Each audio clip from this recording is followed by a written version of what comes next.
মাহফিলগুলোতে বা অনেক জায়গায় হুজুররা বলেন কথা বলেন ঠিক কিনা, এটা আসলে ঠিক কিনা?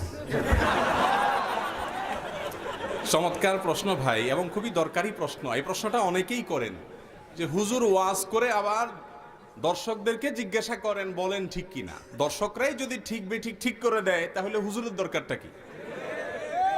এই যে আবার ঠিক বললেন। যাই হোক ভাই, দেখেন, উপস্থিত শ্রোতাদেরকে মাঝে মধ্যে তাদের আগ্রহ এবং অ্যাটেনশন তাদের মধ্যে সৃষ্টি করবার জন্য, মনোযোগকে নিবদ্ধ করবার জন্য এরকম প্রশ্ন রাখা জায়েজ আছে।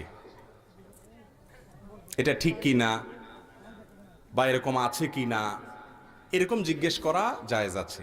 প্রমাণ, আল্লাহ রাব্বুল আলামিন কোরআনে কারীমে বহু জায়গায় মানুষকে জিজ্ঞাসা করেছেন, আলাইসাল্লাহু বিআহকামিল হাকিমিন, আল্লাহ কি সকল শাসকদের শ্রেষ্ঠ বড় শাসক নন?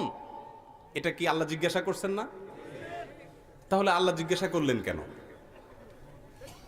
আল্লাহ জিজ্ঞাসা করেছেন, এর মানে কি আল্লাহ জানেন না? নাউজুবিল্লাহ, আল্লাহ তো অবশ্যই জানেন। মানুষকে জিজ্ঞাসা করেছেন কারণ জিজ্ঞাসা করে তার উত্তর দেওয়া, এটার মাধ্যমে মানুষের মধ্যে আগ্রহ অনেক সময় বাড়ে।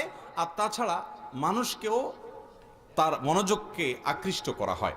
আমাদের প্রিয় নবী সাল্লাল্লাহু আলাইহি সাল্লাম প্রায় সময় তার মজলিসে সাহাবীদেরকে জিজ্ঞাসা করতেন বিভিন্ন প্রশ্ন। তখন সাহাবীরা বলতেন আল্লাহু ওয়া রাসূলুহু আ'লাম, না জানা থাকলে বলতেন এ বিষয়ে আল্লাহ এবং তার রাসূল ভালো জানেন।